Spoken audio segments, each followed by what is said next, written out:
आज मैं सततिला एकादशी के बारे में बताती हूँ। ये कब मनाई जाती है, इसकी पूजा की विधि क्या है और व्रत नियम और कथा संक्षेप में। तो ये कब मनाई है एकादशी? माघ मास के कृष्ण पक्ष में आती है। महत्व: इस दिन तिल का विशेष महत्व होता है। मान्यता है कि तिल से की गई पूजा, दान और स्नान से पापों का नाश, दरिद्रता दूर होती है और भगवान विष्णु की कृपा मिलती है।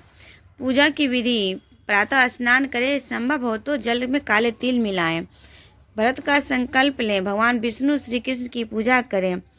तिल से जुड़े 6 कर्म करें: तिल से स्नान, तिल का उपटन, तिल से हवन, तिल से दान, तिल का सेवन, तिल से पूजा और विष्णु सहस्त्र नाम या ओम नमो भगवते वासुदेवाय का जाप करें। शाम को आरती और अगले दिन पारण करें। व्रत का नियम: फलाहार या निर्जल व्रत, तिल, गुड़, फल, दूध का प्रयोग शुभ माना जाता है।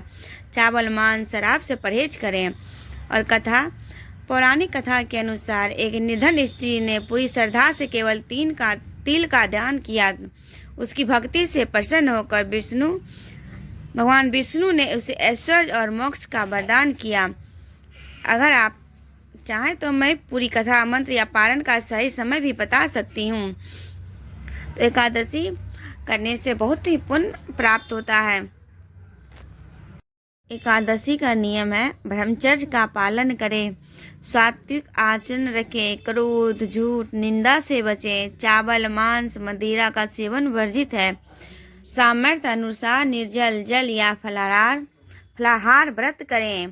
काले तिल का प्रयोग अवश्य करें। रात्रि में भगवान विष्णु का स्मरण और भजन करें। और पूजा की विधि है: व्रत में क्या क्या खाया जाता है? तो फल, दूध, दही, तिल, गुड़, मूंगफली, साबूदाना, कद्दू, सिंघाड़ा। और इसका पारण: द्वितीय तिथि में सूर्योदय के बाद उचित पारण समय में व्रत खोलें। पहले भगवान को भोग लगाएं, फिर अन्न फल ग्रहण करें।